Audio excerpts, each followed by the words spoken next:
مګر تاسو نوم دی؟ الله ها د کوم ځای؟ زه لجبو کې یم. ها یاره دی ماشاءالله ښه تعلیم یافته کس دی او غریب دا دی چې څه جواب ورته هم نه میلاویږي. ډېر ټایم نه دی چې دا ورته خپل یو څو خبرې ورته وکړي. چونکې تاسو تپوس وکړو چې یاره تاسو دلته راغلي محنت مزدوري کوئ، نو د هغې وجه دا ده چې ایم اے پښتو مې هم کړې ده او ایم فل میتھمیټکس مې هم کړی ده. خو د پاکستان دا حالات دي چې لکه دلته چاته جابس نه میلاویږي په اسانه سره. زه مجبورا دې فیلډ ته راغلی یم او د دې د لاسه تقریبا 3 کاله وشو چې ماته انزایټي هم شوې وه. 3 کاله تاسو بس همدا دغه کوئ؟ نو دا ده چې میران صاحب کورني مسایل هم ډېر زیات سیوا دي که نه، ځکه چې د کور بوج او برډن برداشت کول دا چې کومه ډېر ګران کار دی. د هغې وجې نه زه دې فیلډ ته راغلی یم.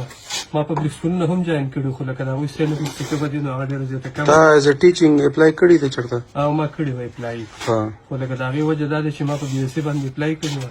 هغې چې کومه ډګریانې دي نو هغه زما د پیسو د لاسه پڅام دي.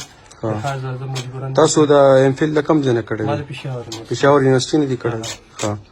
تاسو به دې شي کار وکړئ، خپل کانټیکټ نمبر به دې کې ووایئ که زه خو ټول نه دا خواست کوم که چا سره څه جواب وي یا چا سره څه هم یا دا شیر کوي چې دته خامخا څه میلاو شي. تاسو خپل کانټیکټ نمبر به دې کې ووایئ. 0348 57 36 264.